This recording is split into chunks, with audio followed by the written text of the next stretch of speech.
Non-profit organization Sonke Gender Justice says that organizations that deal with gender-based violence should coordinate their activities and share information in order to deal with the problem effectively. On Saturday, Minister in the Presidency responsible for Women Maite Nkoana-Mashabane said that she was deeply alarmed by the number of calls that her department had received from women who were trapped with abusive partners during the lockdown period. To further discuss this, we're now joined on the line by Nonhlanhla Skosana from Sonke Gender Justice. Thanks so much indeed for joining us. Welcome to the program. So it is a scourge that sadly some people predicted would rise during this lockdown. Ahead of this, what were the thoughts of Sonke Gender Justice? I think we are also in the same space where we anticipated the increase of gender-based violence during this period, and we've seen that in other countries as well.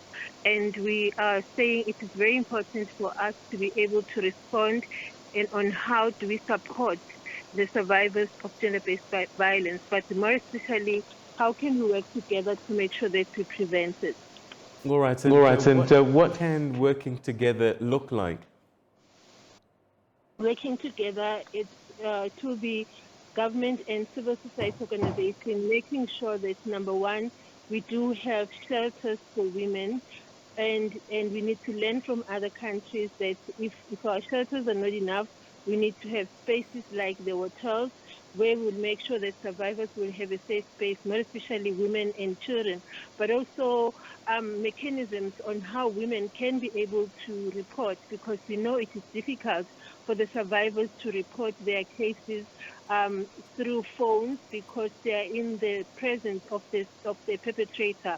So in other countries, what they've done, they've made systems available in different areas like shops, clinics, where when a survivor could be able to go to the nearest shop or a clinic or a pharmacy and be able to report the case in those kind of spaces. So we need to put together systems like that will enable the survivors to be able to report. But also we need to have more education in our communities, using the community radio stations and other means to provide the survivors with necessary information.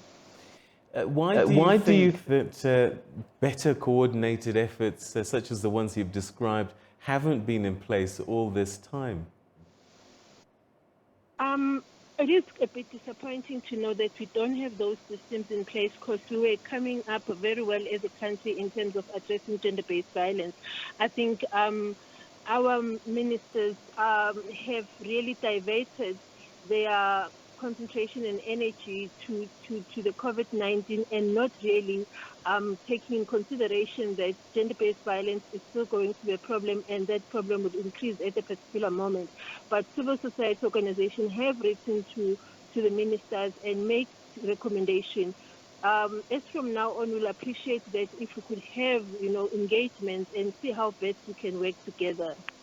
How do we help a lot of these women who often feel trapped, that they want to make the call but are fearful because they're not quite sure what the future holds if they try and move away from this abusive environment?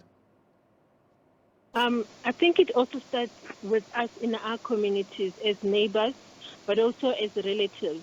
When you could sense or identify that there is an element of abuse in the family or in your neighborhood, you have the responsibility to report on behalf of the survivor so that the survivor could be able to get help. But also we have numbers where, survivors are not expected to call, but just to dial the number. The number is 120*7867#.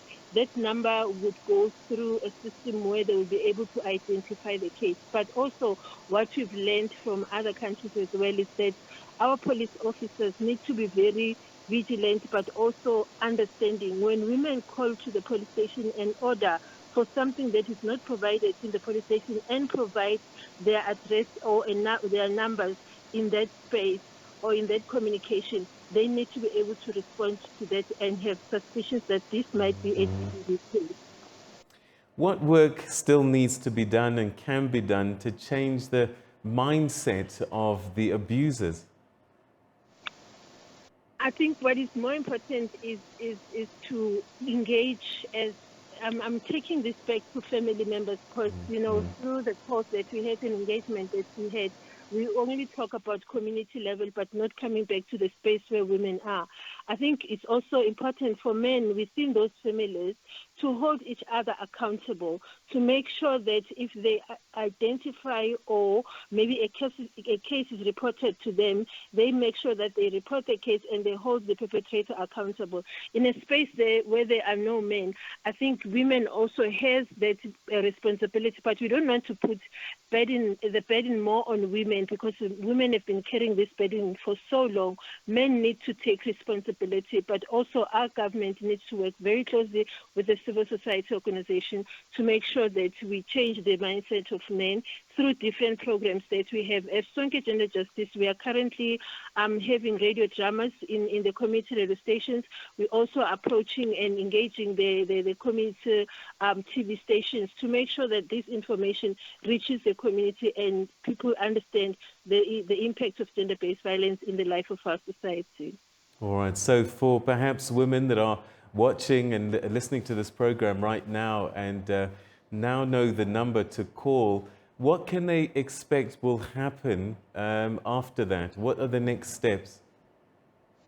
When they dial the other number that I'm just going to share with you, there's 0800 150 and 150, and for children it's 0800 0555 557. They must expect the police officers to come and address them in terms of what is happening in that space, because the people who are able to respond at the present moment are the police officers. But in a space where they don't want police officers to come, they need to indicate that, and other means like our community healthcare workers would be able to engage them in their own spaces.